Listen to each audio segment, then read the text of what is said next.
Before we get started, thank you guys for tuning in. If you're new to the channel, make sure you hit that little subscribe button and that notification bell down bottom. Also, make sure that you like and comment. I appreciate you guys coming through and being part of the infancy, like the grassroots portion of the We've Told Me Army. Today, we're covering the term laziness and what makes someone lazy. I have a pretty differing opinion on what laziness is than most. So, we always keep it 100 here about life and our differing viewpoints on specific topics. So we're here to share our thoughts and views, whether it differs or it doesn't from others. So let's get into it right now.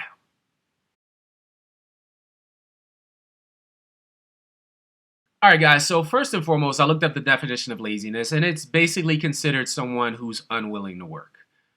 Now, my belief that of what I'm going to tell you is that I believe that someone who uses the term lazy to refer to someone else, to me, that's not really the best term for you to use to define what they are or they aren't. Like, that's not the term that I would use best to define them. Now, the best term to me for someone to use that's more relevant to this specific instance, if we're like talking to somebody that's like unmotivated to work, is that they lack desire. Or that there's someone that's conditioned to be that way, right? They just are what they are because they've always been that way. You can even say that like someone lacks conviction in like their decision making. So what we're gonna do, let's use an example. If you have a big project due in a month, work or school, it will make sense for you to start it right now, right? And just get it out of the way. Just take care of it right now, get it out of the way. Wrong. Because by starting it now, you think to yourself, damn, that's a lot of work I got to do. It's intimidating. You feel pressured. Like you just, in the moment, you just feel like a little overwhelmed of maybe possible failure that you're not really going to complete it. And sometimes you might even start it and then you leave it alone and you'll like revisit it in a couple weeks. So what do most of us normally do? We just avoid the topic by just not starting, and instead we procrastinate and we put it off until the last minute. And why do we do that? Because we can do it later. Here's another example for you.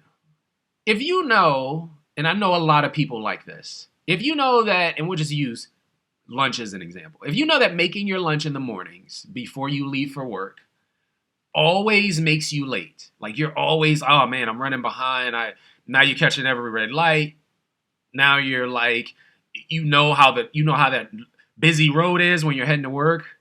Why do you keep doing it? Like, why don't you do it the night before?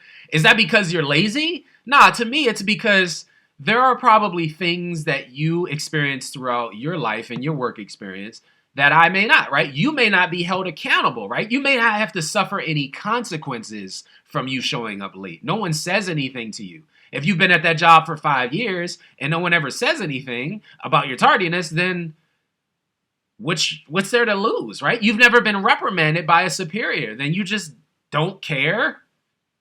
And there's never going to be any repercussions for your actions. So all in all, here's the reality.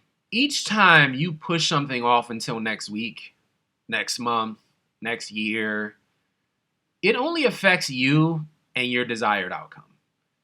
And you do it because just like a football player is conditioned to play 60 minutes in a game, you've been conditioned to do it that way.